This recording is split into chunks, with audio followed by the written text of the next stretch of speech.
Okay, so you have chosen a card, and that card is the 7 of diamonds. I say watch very carefully. I'll take the 7 of diamonds and place it in the centre of the pack. And despite the fact you just watched it go in there, it will rise up through all the cards. It will find a loophole in the laws of physics that we all know and stand by, and make its way back to the top of the pack, which is pretty strange. Agreed? I'll try it one more time. I'll place the 7 of diamonds somewhere near the centre of the pack. I'm estimating slightly, but it's definitely in the middle. Even so, just a snap, the card jumps back up to the top of the pack. Look, let's do it this way. You lift off half the pack, the card goes in, and now you place the cards back on top. Couldn't be any fairer, but the card always finds a loophole and somehow defies the laws of physics and arrives back on top of the pack. Now it's around about this time that you're probably thinking there's probably more than one 7 of diamonds, right?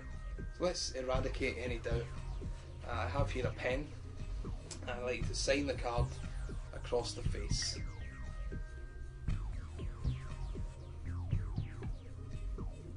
Just like so. Now I want there to be no mistake this time. Watch very carefully the 7 of diamonds. I'm going to place it in the middle of the pack. You can still see it there. I'll place it halfway down in these cards. I will place these cards halfway down inside these cards, and you can still see your cards sticking out there, which are fairly and squarely inside the pack. Now it would be now impossible for it to be on top now, and it isn't. The top card is the 9 of spades. Then if I get rid of the 9, the new top card is the 5 of clubs. But if you watch carefully, I do this,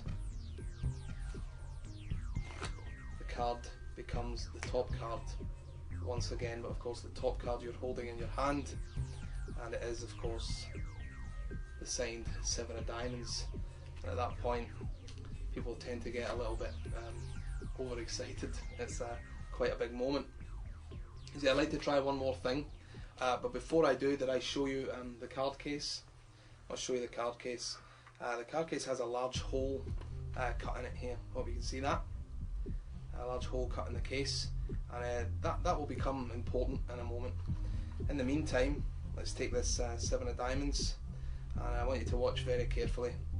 The 7 of diamonds will be placed, I mean, I'm estimating somewhat, but somewhere near the centre of the pack. That's about as close to the middle as I can get without physically counting through all the cards.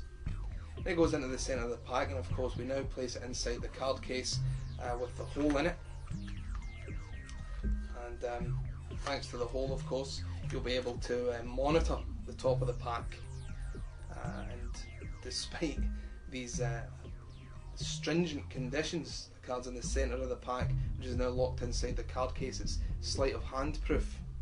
The card will find a loophole in the laws of physics that we know and stand by, and rise back to the top of the pack, just like so. And of course, open the case here and show you. There's the case that can be fully examined, and there is the signed card, unmistakably risen back to the top of the pack. Very strange. But let's not stop there. Let's take it one step further. If you watch just here and do this, I get one more 7. And I do this, I get 2 7s. And the last 7 I riffle, just a little snap, and there of course is the final 7. That's all 4 7s. And in this particular routine, everything can now be examined. The deck, the box, the signed card. You're clean and ready to move on. So there you have it.